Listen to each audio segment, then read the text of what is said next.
Hello and welcome, everybody. I am so excited for this session, particularly excited for this session because this is what we all need when we want to scale companies, and this is what we all talk about in the RevGenius community. I see a lot of discussions around this, and I'm particularly excited about an amazing panel of experts that we have today with us, Evan, Sarah, and Stacy. And without taking any of the spotlight away from this amazing session, I'm going to pass to Stacy, who is also helping us moderate the session today.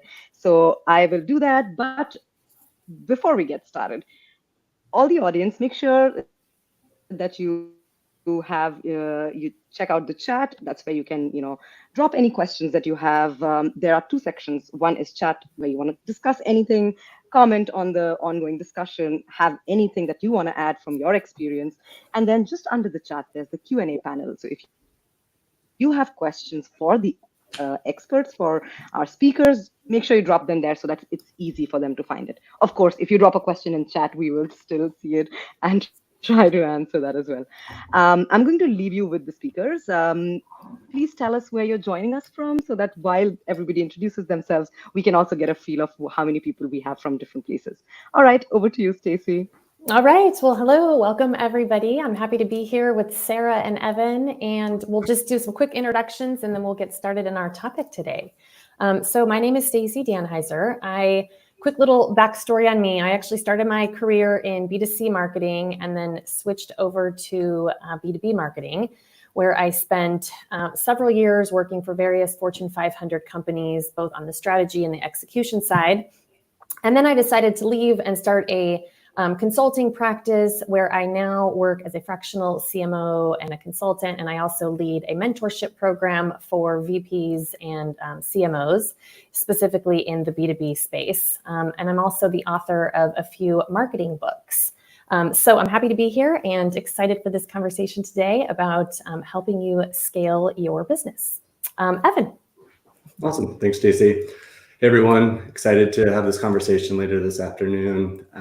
I am from Seattle, Washington, so born and raised in Washington. But yeah, I've been in marketing for about 14 years now.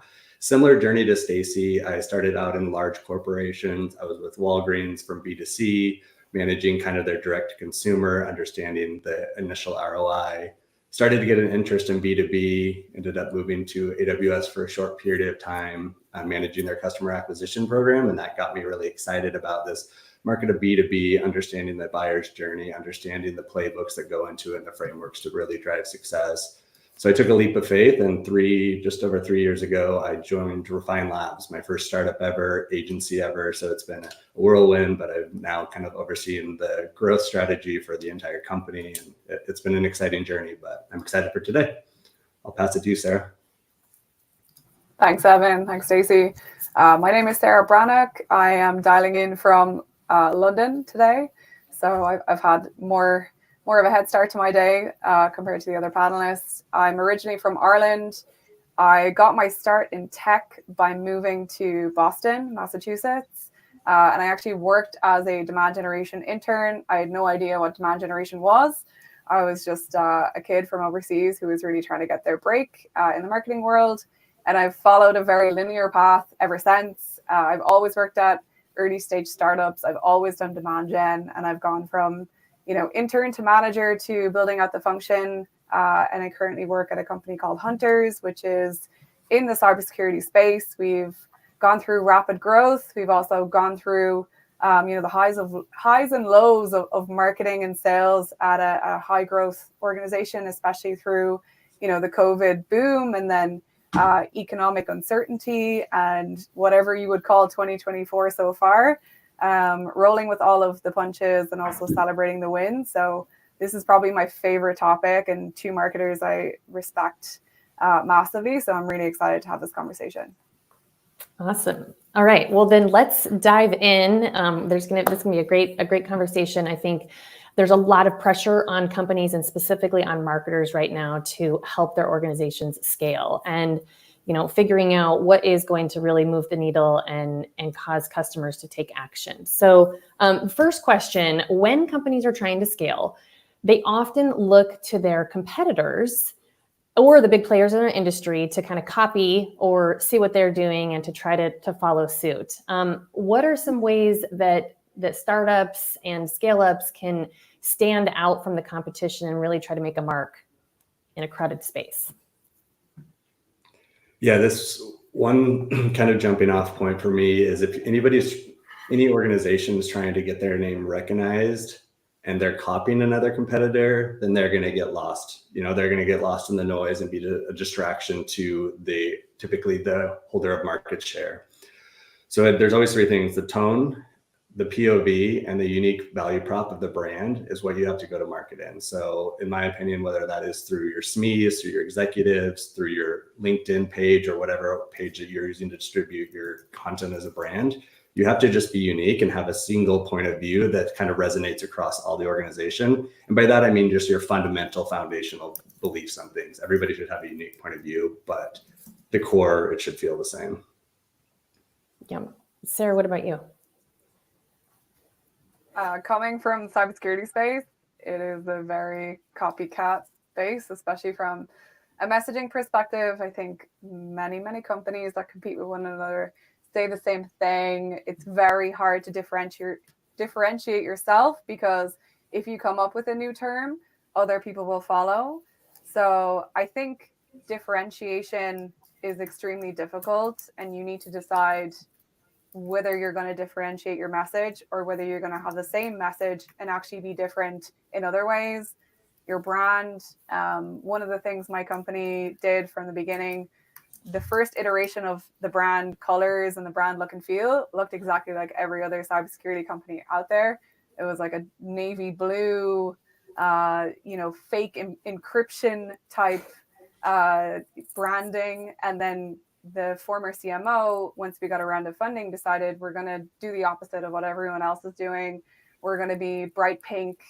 We're going to use images of real people, not stock imagery. We're going to wear Hawaiian shirts to conferences instead of branded logo embroidered polos that everyone else is wearing. So I think you need to decide how you're going to differentiate yourself, and whether that's price, whether that's brand, whether that's message, it's really your decision. But I think it needs to be something that all of your executive team is bought in on, and marketing should be leading those discussions and providing this kind of creative direction around how you can be different. It doesn't need to be one specific thing. Yeah, I love that. I studied the sea of sameness in several different industries and discovered that we were curious, why is this happening? Why does this practice seem so prevalent? And we found that there were a few different reasons that kind of kept popping up. And you hit on a couple of them, Sarah, and I'll just sort of like paraphrase, but one of them is the risk aversion to try something new. And, if you're a startup or you're just coming on, or maybe you're having a little bit of success, there's this fear that if we do something different, we might fail. And that really starts kind of at the top down, and really is a culture issue that has to be addressed internally. Like, can we just adopt a mindset of experimentation? What if we try something? What if we do something that's different? Because being different is a little bit scary. The second is just the let's call it lens, and this comfort blanket of success, right? We tend to look at the industry leaders and we're like, well, if they're doing it and they're successful, then we must have to follow that same suit. But the problem is it's hard to stand out, as you mentioned, with kind of everybody wearing a blue shirt or having a blue logo. It's like all these companies look the same. They all sound the same. And then the third, which I thought was the most interesting, and this was directly from the mouths of marketers and business leaders, is that they were just being lazy. And being like, as you mentioned, differentiation is hard. It takes a lot of like internal work and really asking the question, what does make us different? It might not be the product, right? It might be something else, like your customer service, or the way that you do your billing, or the way that you lead the sales process. And so really paying attention to those outliers and those things that make your brand or your product special and different is a way to differentiate. And then I think the other piece, just related to like the opportunity that companies have as they're scaling up, is to be consistent and relevant in the market. And a lot of big brands, fall off of the wagon. And so finding an opportunity and really figuring out what is it that your customers are seeing, and how might you stand out in a different way? Because it's naive to think that your customers aren't considering anything else and that they're not doing research for other options. So good advice on that topic. Let's talk about, you mentioned a little bit about really understanding your target audience, right? And so this is around building an ideal customer profile. So what are some steps that you think companies should be taking to get really clear on who it is that they're targeting and who they're creating this messaging for? When I run this for companies quarterly, typically just to understand what their historical revenue drivers are, contribution to revenue by vertical, by industry, by job profile. And I think that this is really important for any marketer, however big the company is that you start by looking at a historical look back. So even if it's, depending on your sales cycle, I typically like to go 2 sales cycles back, but pull the data of all opportunities closed won for that period of time, pull in all the demographic, firmographic information you can that you may be capturing in your CRM. But that's when you can start to pivot a little bit and understand what are the top industries in terms of revenue contribution to the business over this last period of time, sorted from high to low. And do we understand, okay, it's manufacturing as a key industry here, and then go in a step further, that would be like step 1. And then within manufacturing, I like to dig into all of the contacts that are associated with those, like how many people are in the buying committee, what are the job profiles, how long have they been nurtured, whether it's, a net new contact or who is a decision maker. So you kind of are peeling back the layer of that, but you're understanding what are the boiling points then of those job profiles you're finding. What are the pain points? What are the common themes? What are the conversations they're having with sales? And that'll kind of paint a picture of, okay, this contributed X amount of revenue for the business over the last 2 sales cycles. This is really kind of a sweet spot for our ICP. We need to double down and make sure we have the right enablement, the right tools, the right infrastructure here for both sales and marketing. I think where the challenge comes in is people kind of set the true ICP that their product is satisfying and their desired ICP. But a lot of times the desired ICP, they don't necessarily have the enablement tools, they don't have the resources. So it's really backed by data. And I'd recommend any marketer, RevOps leader to understand historical performance before you kind of put pen to paper on outlining an ICP. Yeah, and I think that's a good point. What do you, when you say desired ICP versus true ICP, like what do you see, I guess, are some of the gaps?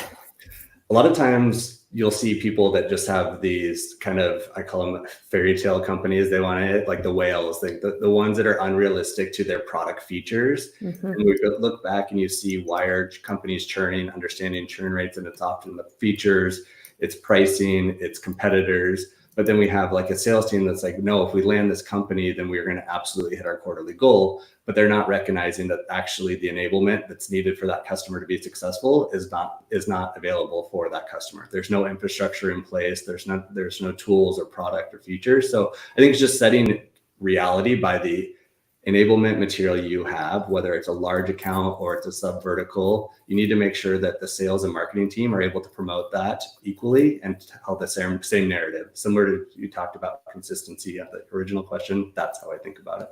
Mm-hmm. Sarah, anything to add on that? Yeah, I think like what Evan's saying is definitely true. And I felt the pain of, sales teams chasing fairy tale customers, and you need to almost get the entire company rallied around trying to win a deal with a huge customer. And if that sales cycle doesn't close, or if it takes 18 months, 24 months to close, it's very, very difficult and really unscalable from a resource and a revenue perspective. So I think at this stage, like from 0 to 10 million in ARR, it's very normal for companies not to truly understand what their ICP is. You're throwing things in at the wall and you're trying to see what sticks. And I think what companies need to avoid is salespeople doing this kind of land grab of, just because I'm the first salesperson in the US or the first salesperson in Europe, you need to be mindful of targeting every single vertical and every single size of company out there, because you're not going to be successful from a marketing perspective if you're trying to capture the entire universe. You really need to speak to potential end users, potential buyers of the product, because those two things can be very different early, and get that feedback of who is actually going to use this product, get value from it, and buy this product. Really put dollars on the line, because I think in the early stages, people will, be interested in brand new companies and say, oh yeah, I would love a product that does this or this. But when it comes to actually signing an order and paying for it, I think the conversation can be very different. So really focus is so important. Try not to get distracted by fairy tales, and realize that large enterprise companies, they've got a lot of requirements from a risk and compliance perspective, that they're going to be hesitant to do business with a very small startup, and that may not be where you want to hedge your bets. Yeah, that's great. I mean, I think focus, yes, is 100% true. I think a lot of companies have a tendency at the beginning to say yes to everything, right? Every possible deal is potential revenue. And so yes, yes, yes. And then, looking historically at that data, it's always interesting to see, are these companies and customers actually profitable? And, does this really fit sort of our ICP? We might be getting a lot of money. Like in one company I worked with, we were getting a lot of money from some of these large enterprise customers, but when you applied how much time and effort was spent on the customer service, and we had to hire additional people just to service their account, the profitability was really, really small. And so there's a trade-off. And I think I hear like from a lot of companies kind of in this phase that everybody wants to work with large enterprise and wants to get a big deal, but those are not always the best accounts, right? Procurement takes a long time. You might not get paid for a long time. So you have to really, and they're very demanding. So you have to be willing to, go through those pain points and have enough revenue to sustain yourself if you really want to get one of those accounts. So it's a double-edged sword sometimes. Yeah. Well, and just to add a little bit of color there, you can want the account, but I think it goes back to, if you do not have the resources to activate that account, you're wasting your time, you're wasting your budget, and you're going to effectively burn out. So we can talk all day about, yes, the sales team wants to go after this niche industry. Yes, the company will do great in this niche industry, but the minute you move them down the funnel, is there any sort of self-serve enablement that's going to actually activate them? If that's not, then figure it out, bring on the right person, but don't waste your time trying to push forward to something that you're not going to be able to bring across the finish line. Yeah. And I guess that leads kind of to our next question, and sort of the frequent requirement for marketing, which is to make an impact quickly, right? And it's fast paced, and we need to see immediate results. So I know you both are experienced in creating effective strategies to try to get some of those early quick wins. What do you recommend? Let's start with Sarah on how companies can start to think, maybe both short-term and long-term with marketing. In an ideal world, I think any of us would love to work with a founder who's passionate about founder brand, and they've got a strong point of view, and you're able to work with them, whether it's ghostwriting or, in an even more ideal world, they're writing their own posts on LinkedIn, and you can repurpose those to blog posts. You can get them on podcasts as a compelling guest. They can get invited to speak at conferences in your industry. I think that is the easiest, fastest, most effective way of getting started from my perspective. And if not the founder, there must be somebody in the early stage team who's able to partner with marketing to have these unique perspectives that you can convert into LinkedIn posts or blog posts or speaking sessions or podcasts, whatever media you prefer. I think you need that resource. If you have that, you have a huge advantage. And I'm very happy for you as a marketer if you have that. If you don't, you need to find a way to create that. You need some sort of content generating person or forum that's going to help you build content from the website, all channels, everything you need, customer or sales messaging. I think that's, for me, like the key way to get started. Yeah. Finding, an internal subject matter expert and somebody that's passionate about the brand.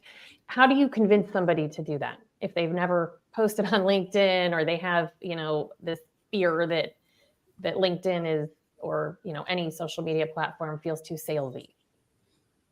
I think you can't convince somebody who doesn't want to do it. And I think you will fight, a CEO or a co-founder, to the edge of the earth.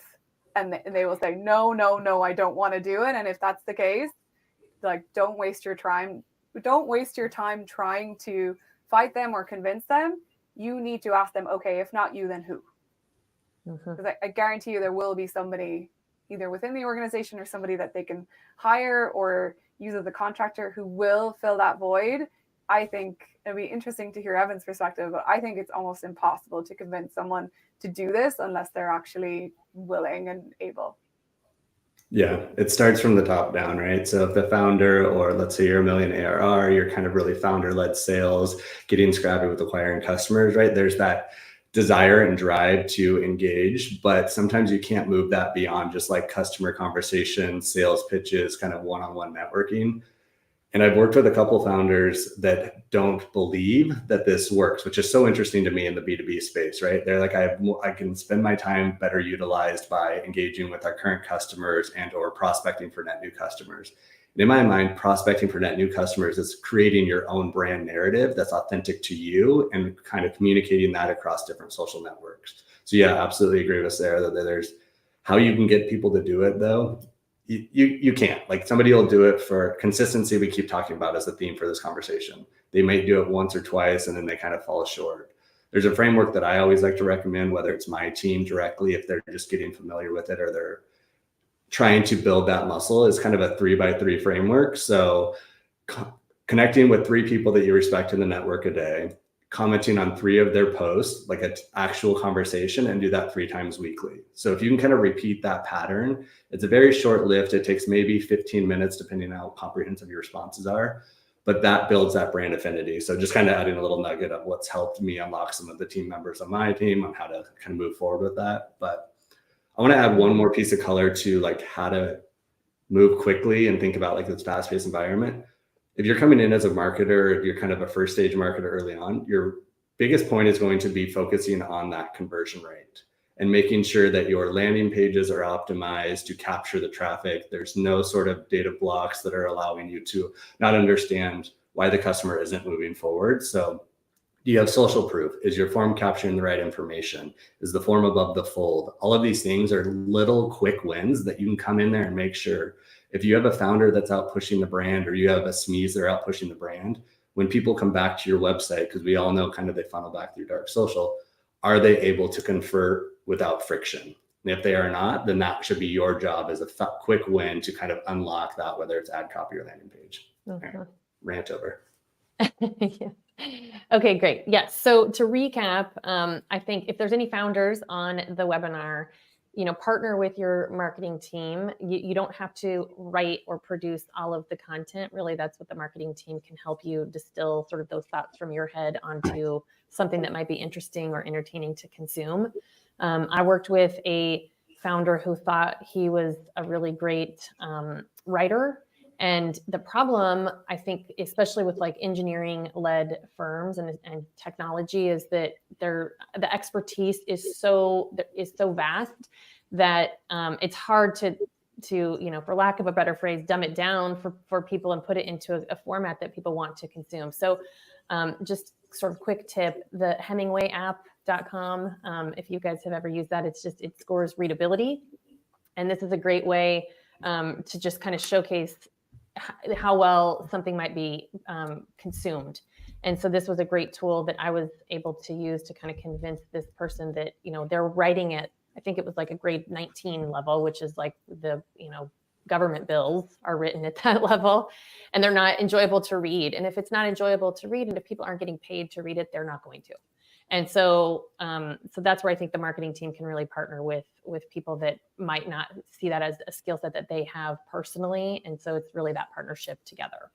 And I love the 3x3 framework. And that's especially if there's any salespeople on the call that they can start doing and commenting on people's posts and following people and just starting to get more familiar with that and more comfortable with commenting on somebody else's post before kind of moving on to the next phase of posting something on their own.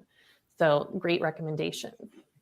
Okay, so I think we have a couple of questions. Let me pull up the Q&A. And this, you mentioned, Evan, so let me start with you. This is from Mary. What are your pointers on trying to get customer testimonials for credibility when struggling to get the product where it needs to be? This one's tough. Sarah might have a better point of view here with this one, because I've seen some of the customer testimonies they put out. So okay, you know. Sarah. Yeah, I can start. I think, especially at early stage, the type of person who's going to buy your product is somebody who's a bit more visionary. They're buying into the long-term vision. They're potentially, I don't know, like introduced by your board and your investors. And I think they believe in the long-term potential of the company, and they may give you a testimonial based on the potential that they see rather than the shortcomings that they may be experiencing. And I think you'd be surprised how many product, champions within accounts are actually quite patient with those, like the product immaturity, once they feel like they're being heard by your product team and your executive team. So I think managing that relationship carefully, you'd be surprised how people will help you, knowing that you need to get, points on the board being revenue at this point. They may give you a testimonial based on the potential they see. Yeah, that's great.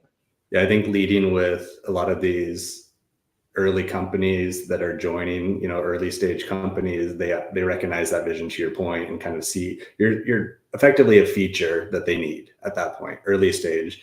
And so if you are listening to them, a few opportunities here is like, you have kind of your power users, and they're trusting that as they give feedback and you are updating the product and features, then that right there builds that initial relationship, that longevity. So I think anytime you have like your power users and you can identify 1 or 2 conversations where small changes you maybe have made to the product have been an unlock for them, those are the customers that I would potentially reach out to ask for some sort of testimonial or just genuine feedback. And oftentimes these live conversations one-on-one is the best way to get that. And then if they say something in a live conversation, then you can ask them, hey, do you mind if we kind of capture some of this for more of a testimonial to continue to build the brand? But when you just kind of cold outreach of, hey, would you be willing to fill out this form, share some feedback, that typically kind of falls on deaf ears. So. No, and that's a good point. And I love what Michael said in the chat about asking for a LinkedIn reference as soon as the relationship is going well, because timing actually is really important, right? There's a short window where you're experiencing some success, and that's really kind of when to come in and strike, not waiting until maybe the full implementation or 6 months into the relationship. The other thing I was just going to say on this topic is that if you can't get a customer testimonial, you can also create use cases.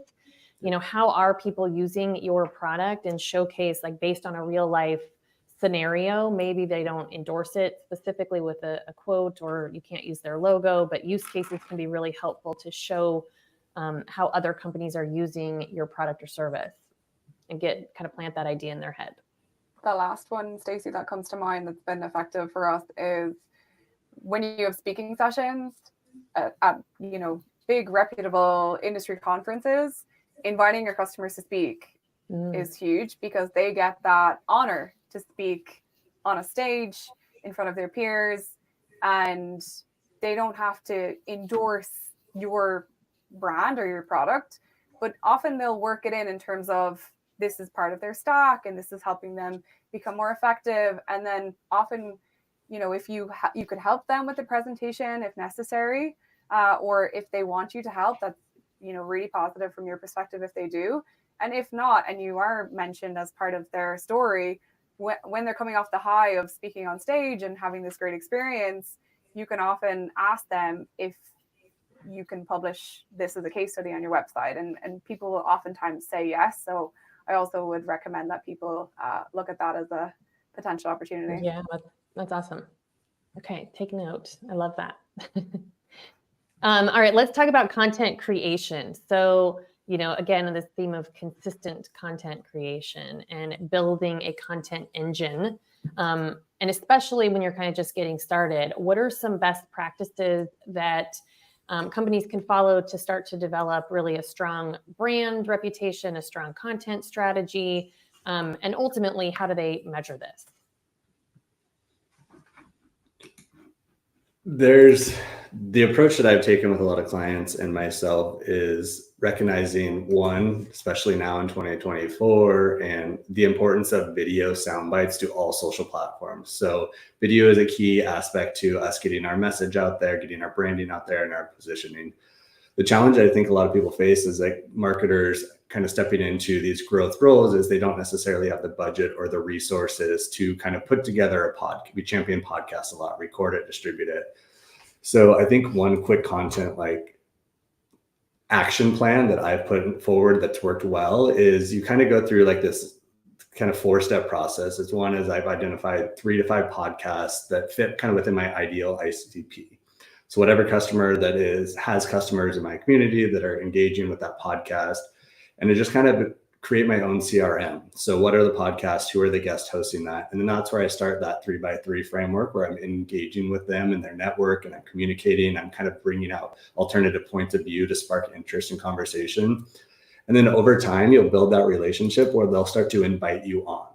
And so right away, if you can get invited to even one or two podcasts a month or every 2 months, they send you the clips, they send you the full video after the full recording. That right there is your video content creation for the entire quarter, potentially, if you break that up. So I think that that's one effective way where you can really leverage other people's network. As long as you have a strong point of view, you're acting as a SME and you're not selling your product, you're selling your kind of point of view, that you can really build that robust content engine. Yeah, that's great. And I think like repurposing is a big It's huge way to be effective. Are there any, I guess on that note, tools or things that you found are useful to make that happen quicker? From the repurposing point of view? Mm-hmm. So a lot of the transcripts, so kind of how I start, so I've been fortunate to leverage an internal video editor, but I know there are some smaller tools out there, but I will use transcripts and use AI or ChatGPT to drop those in there and kind of identify the summary points and the timestamps. So then I can pass that along to our internal team and just be like, I want cuts of these 3 to 5 timestamps. So it's not necessarily a tool, but it's a quick way for me to identify areas that are key topics or key kind of themes for the newsletter that we want to put out, and how can I get to that quicker. Okay, great. That's a good tip. Sarah, what about you on content creation and how to get started with building that engine and making it consistent? From my side, excuse me, a lot of learnings, a lot of things that I would do differently in hindsight. So from the very beginning, I joined my current company as we were leaving a time where people typically didn't leave their homes for a long time. And we saw a huge opportunity in going to in-person events, especially because we were able to get fast feedback. You can do events super scrappy. You can benefit from startup pricing, which is a lot, like significantly cheaper than when you're an established company. So we took this approach, went very event heavy, didn't create as much content. Also, we're now operating in a segment of the market where we would have called ourselves something different from a product perspective. So we intentionally did not build up this SEO muscle at the time. And, more than 3 years later, I'm like kicking my past self thinking, why didn't we invest more in SEO? Why didn't we invest more in pillar pages and the things that are driving internet traffic? The thought process at that time, other than being scrappy and prioritizing events, was we compete with companies that are much, much older than we are. They've been writing SEO content for over a decade. So how do you compete in that way? But I don't believe it was the right decision to avoid investing in SEO. I think teams need to, and the advice I would give myself 3 years ago is, you as a marketing leader, I think your time is very well spent speaking to customers, speaking to your sales team, speaking to your executives, and that leaves not a lot of time to do the real, pen to paper marketing work. And at the time, I thought, you have to do all of this as the marketing leader. You are the marketer. You love to write. You want to create content. But at the end of the day, there isn't enough time in the week to really stretch yourself to get all of your SEO objectives done and to get your website at full strength. So I think a lot of companies at stage, early stage from 0 to 10 million in ARR, they have to be very careful about headcount and the type of roles that they bring onto the team. The advice I would give myself now is hire external writers, work with external content creators, figure out how to get that content created in a way that does not depend on your marketing team doing it, because you need to cover those bases, and you want to, hopefully you're lucky enough to be in a company 3 years later and you want to see those things compound over time. So I would encourage people to, if you're a marketing leader, don't feel like you need to do everything yourself, or that your team needs to do everything, or that you're waiting on this amazing hire to come in who will do everything. You need to find ways to actually get that stuff done today. Yeah, that's a great advice. I think what you said earlier about meeting with customers, meeting with the sales team, meeting with your customer experience team, really hearing what is going on is going to help you build the foundation. And once you, like your job as the leader, building the foundation, that's when you can bring in external resources to help you execute against that foundation. And so one of the things that I like to do is to really focus on this is for every stage of company, and this is especially for companies as they scale and add more products or have more than one thing to sell, is focusing on value themes. And what that means is that you pick, at least once a year, the top 2 or 3 problems that your product or service solves, and that you develop your content around those value themes, and you don't stray. And B2C companies are really good at this, right? I mean, you could think of many B2C brands who have the same sort of message pillar year after year after year after year, and that consistency sticks. For some reason in B2B, we think we have to change every quarter. And unless really something major happens, like a COVID year, or a major competitor goes out of business, you don't really have to reinvent the wheel every single year or every single quarter. And so this structure, by focusing on what are the top 3 problems that we solve for customers that we hear over and over and over and over, and then starting to build your content against that, really gives you sort of this robust platform to then start to answer all of those questions that a customer might have. And so, an example may be, we help customers be more productive. We help customers grow their revenue, and we can measure that. We help customers be more efficient, or we help them reduce their risk. And that you really sort of focus on those 3 things. And what happens is, when marketing starts telling that story, and then sales starts telling that same story, then now you start to get some momentum in the market, because it's like a drumbeat of just constant reminders of here's where we stand, and this is what we do, and how we can achieve that. And that's generally something that I would say marketing teams can spearhead and lead. It's just a matter of synthesizing all of that customer research and your conversations with the sales team and the executive team as to what are those top 3 problems that we're constantly hearing that we help solve, and the value that we provide to customers. I got a question kind of piggybacking on that, because headcount in B2B is so volatile. Like the market just swings so drastically, and maybe I'm sensitive to that from 2020 to 2024, like all the changes there. But I oftentimes see that is like, whether it's a new client that I'm starting to work with, or it's like a historical client, their branding, their messaging, their go-to-market strategy is constantly shifting, because it's a new individual coming in, or it's a new leader. Like the tenure on a CMO at a B2B company is so short. And there's like, the solution is hard there, but I think that becomes a challenge, an obvious challenge, as we go into these roles sometimes. And, we are hit by an unfortunate circumstance of a potential layoff. So how do you I guess ingraining that into an organization is the challenge. And I think that's just one fight that continuously as a marketer, like being able to stand something up that you recognize has legs to run is tough. And that's more just commentary. Yeah, no, and I think it's a really good point. It's going to lead into our next conversation and topic question I was going to ask around alignment, right? Because this is not just a marketing project, right? What value does our company solve? What problems do we solve? What do we provide to customers? That's really a company-wide issue.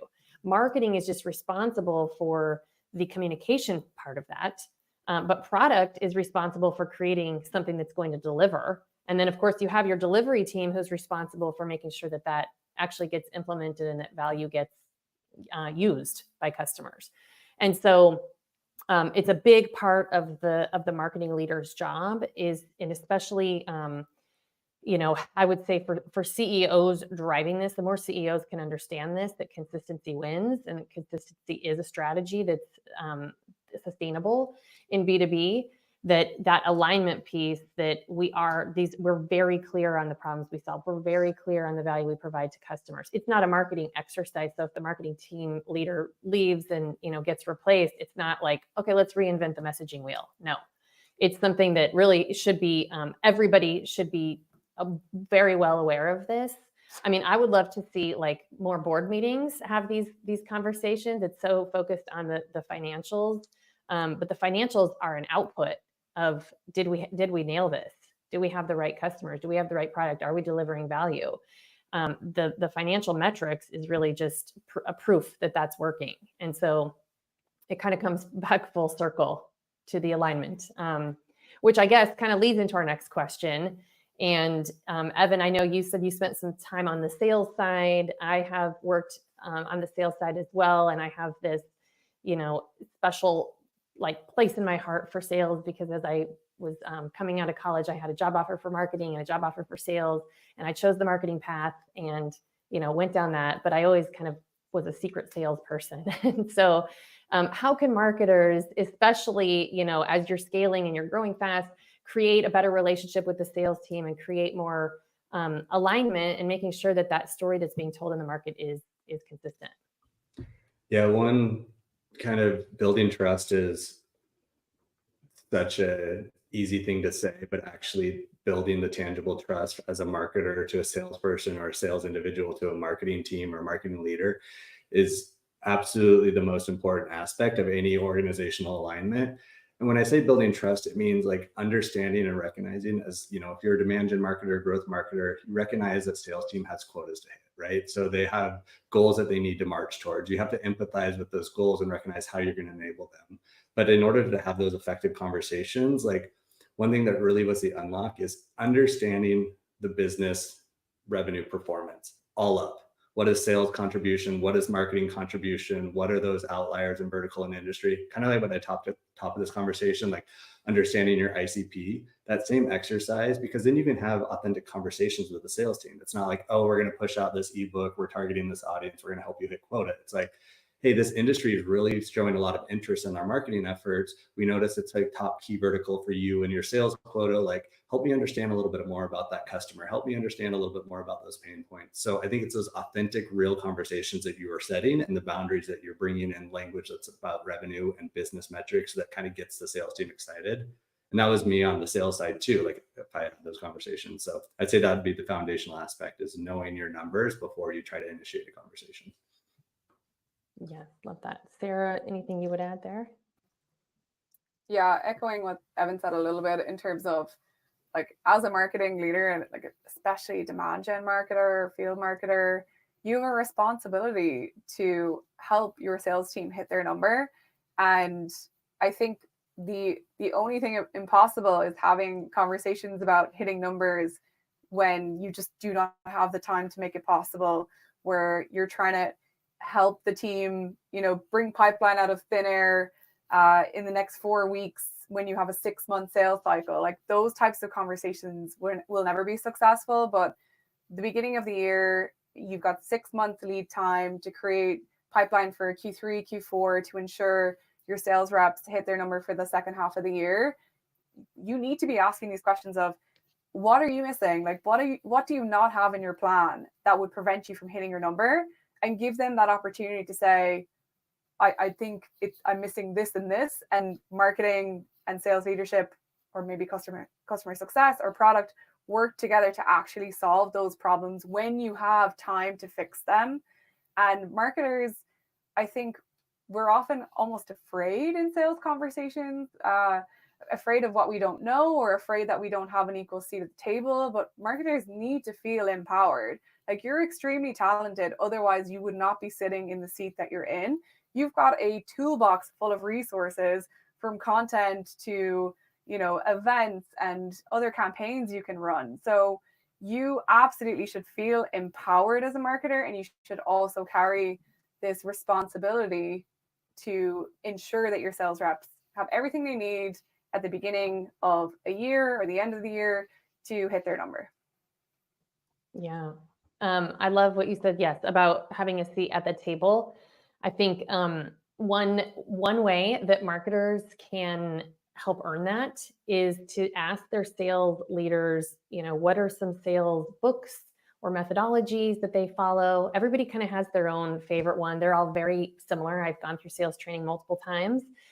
They might have different nomenclature for what they call the buying stages or the process, but it's really helpful to understand sort of just like you would do on understanding the buying process, to also understand the sales process. And if you can ask your sales leader to recommend a book or a methodology or some type of training, then you can at least be talking the same language as the seller and come at it from that standpoint.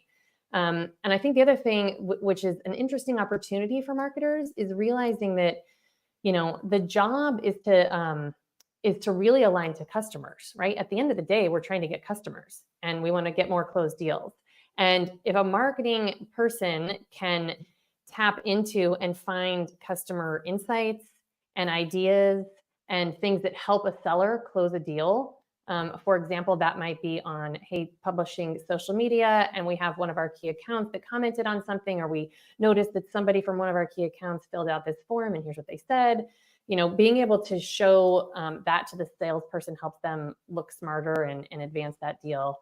And also looking at buying triggers and really understanding what causes somebody to buy. And the more that you know around those buying triggers, the more you can write recommendations on campaigns or content or events or other tactics that will help hit people when they're kind of experiencing some of those buying triggers. And that will help you really align better with the sales team. So true. Hey, Stacey, there's a good question that kind of piggybacks. As we talk about alignment, and then Sarah had mentioned kind of some of the metrics that you're baselining. So in the questions, Tony asked, what are the key metrics that a director of demand gen should be marching to? And I'm kind of curious to hear the panel's perspective here as well, but his examples were social followers, demo requests, MQL pipeline. So I don't know, I'll kind of pass it over to either of you, but I'd love to dig into this a bit too. I think it's relevant. I'm happy to share my own perspective. So, like, I think the be all end all of the business is like, it has to be revenue and retention. Because otherwise, you know, social media likes or followers aren't going to pay the bills. So I would say at the end of the day, it's revenue, and then pipeline is what's required to get to the revenue goal. So looking at pipeline coverage for each of the territories that all add up to the ultimate number, like 3x coverage, I believe is the minimum. And then you have companies that need 4x coverage, 5x coverage, and you may need 5x coverage at this stage just because, you know, your win rate may not be as strong at, you know, 0 to 10 million ARR. So unfortunately, 5x coverage is probably required for each of your sales reps and territories.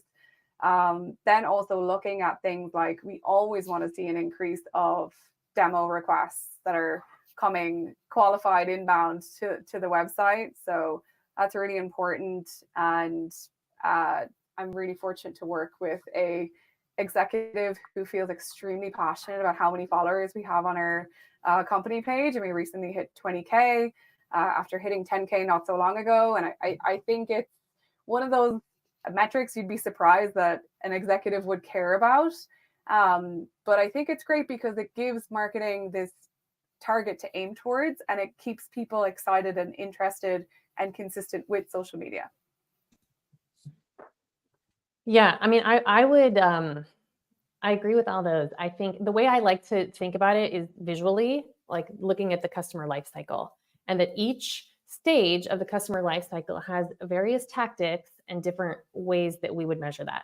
And so that first stage, everybody says, let's just skip straight to revenue. Well, we don't go just get to magically close revenue if we haven't done the first two stages, which are creating awareness, which is where website visitors, social media followers, PR mentions, right? People that have attended our event or stopped by our booth, if you're doing in-person events, all of those metrics are basically saying, did we grab your attention? Did we do a good job of grabbing your attention? The next phase of that is creating demand and leads, right? And engagement. So looking at, okay, do we get comments on our social media posts? Are we getting people to subscribe to our newsletter? Are we getting people to come to our webinars? Are we getting these people to fill out the form and turn into an opportunity and be willing to take a sales call or have a meeting with us, right? All of those things are basically measuring engagement and specifically relevance. Is our value proposition relevant? Have we done a good job? First, we grabbed your attention. Now we have a relevant value proposition and that the customer believes that we can solve their problem. The third piece then is sales, which I like to look at both closed deals won, which of course is revenue, and also closed deals lost, and to figure out why, right? And so there's a whole bunch of things that could happen sort of at that sales stage where maybe there's an enablement problem. Maybe the sales team isn't doing a great job of communicating value sort of in the moment, right? We've taken marketing who's communicating a mass message and then sales kind of tailoring it one-on-one for that customer. Where are we falling off? If we do a good job here and we do a good job here, okay, somehow one-on-one we missed the mark. What are we doing? Did we reach the right buyers? Did we reach the entire buying committee? Did we have a tailored value proposition? Did we prove ROI? So that's kind of the sales stage. And then that moves on to retention, right? And so if you sell something that requires renewals or that requires multiple purchases, or maybe there's upsell or cross-sell opportunities, right? Looking at retention. And then the final one that I will add, which I don't see on a lot of customer life cycles, but to me is actually sort of the pinnacle of where companies should be aiming, is loyalty.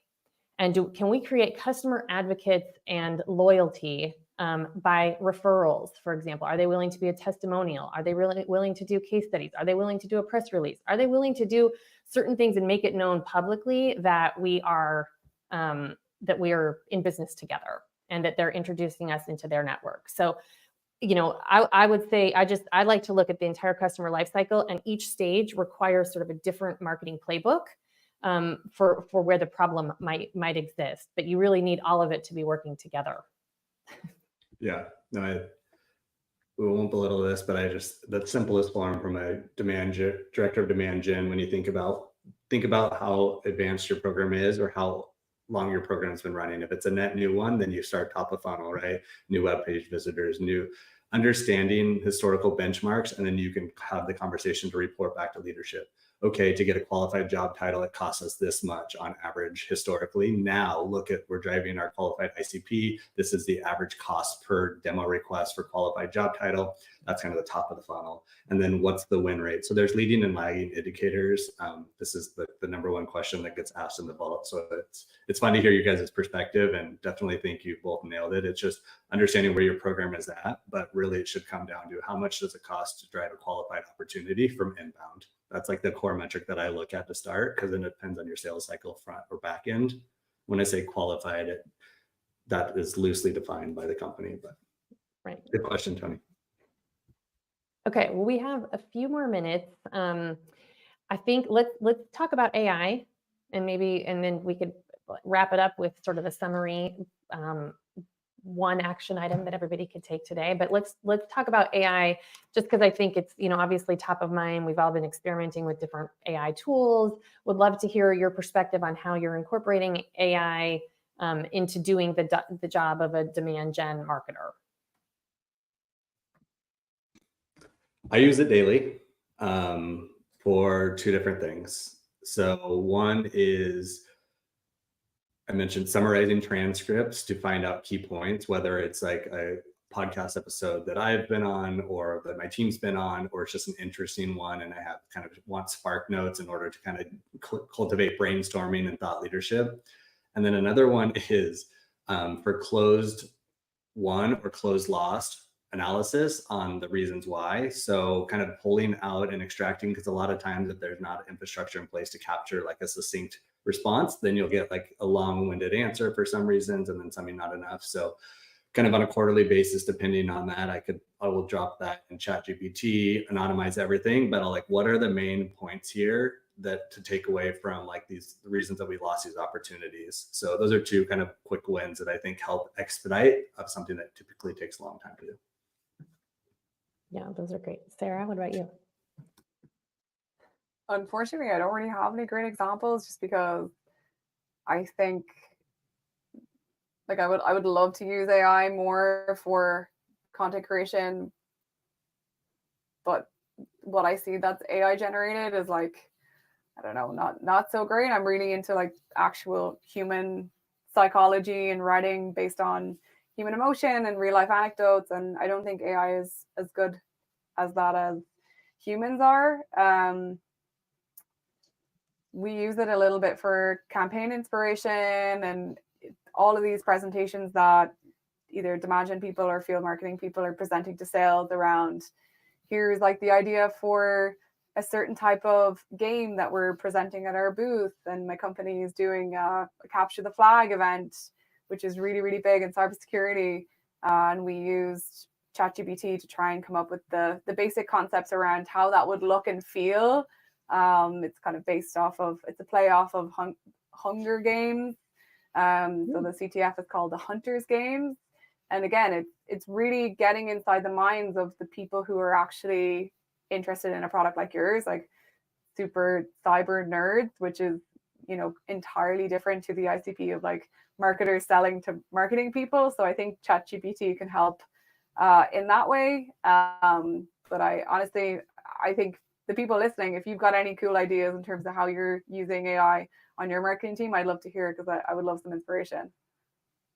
Yeah, I'm kind of with you that I don't love it for content creation because it's so bot-y, if that's a word. But I do like it for brainstorming. I think there's some quick ideation that you can get from ChatGPT.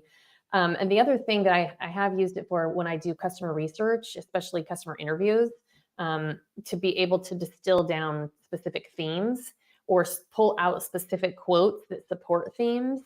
That can help with creating and crafting testimonials really quick, or, hey, turn this into a case study example. How might I present this? And so it can reorganize that information, but it's always kind of giving it a starting point versus asking it to come up with something on its own. And the other thing that is useful, going back to that concept that we talked about, sea of sameness, you can kind of copy paste from your competitors, like their why us story or their about us story, and put it into ChatGPT and say, okay, what are the main themes that you are getting from this? And then compare it to your own. And you can get some interesting insights and kind of how similar things are or how different they are. And if you're doing a good job of differentiating yourself, just even in your about us messaging, or any content that you're creating, really. Stacey, I don't know if you guys have heard of this, but just for the entire audience, Perplexity is one of the best customer research tools out there that I've found, or any sort of Q&A that you might have, because it gives you back a response with multiple resources combined together. So then you can click into those resources and you can dig deeper. So whether you're doing customer research or you have questions, just general questions on how to build a GA4 dashboard, like that is the big unlock for me and my teams, because then you don't have to dig around in multiple videos. It gives you the resources. Okay, perfect. Thank you. I guess we have 1 minute left. If there's kind of one action item we can leave the audience with today, what would you guys say to just get the demand gen engine going?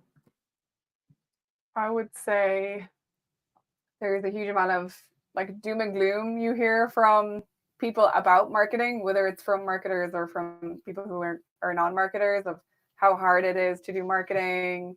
Nothing's working anymore. Like I totally reject all of those statements. And I think it's actually a fantastic time to be a marketer. And I'm really encouraged by the talent within the marketing community. And I think the perception of marketing is improving greatly, where CEOs are beginning to understand the value of marketing, the value of having a good marketer in your team, the continuation, like Evan said, you don't want to fire your entire marketing team and then have a new team completely change your your message and your tone of voice and your look and feel. I think there's so much value in actually retaining marketers over time and having them be true partners to CEOs and the executive team. So I think any marketers listening should feel encouraged and feel optimistic about the state of marketing today. Awesome. I would just say master communication to executives. So really anything you launch or deploy, and recognizing that demand generation isn't paid. I don't know, I hear this a lot, but what are the results? How did we do against results? What are the insights? What drove performance, and what versus what was expected? Learnings, which initiated, contributed, and then like recommendations. So you could package up those 4 things in almost every communication you have with an executive. You're going to level up your skill and challenge yourself to think differently. Oh, I love that. Yes. All right. Mine, I will just say, would be to focus, right? We talked about a lot of things, and I think there's this perception that we have to be constantly juggling all these plates at the same time. But it has been proven, where we put our attention and where we focus is what grows. So pick one thing, pick one tactic, in trying to build that really solid foundation. Start there before moving on to the next thing, because if you spread yourself too thin, nothing will work. Amen to All right. that. Yes. Okay. Well, thank you, everybody. Sarah, Evan, it was an awesome chat. Thank you guys so much for participating. And hopefully this was a great use of everybody's time and you learned something new. Thank you so much to all of you for the session. I will send a recap to everybody and try to get the answer to the last question that I see in the chat as well. All right. Okay. Have a great evening and Thanks, the rest of your everybody. day.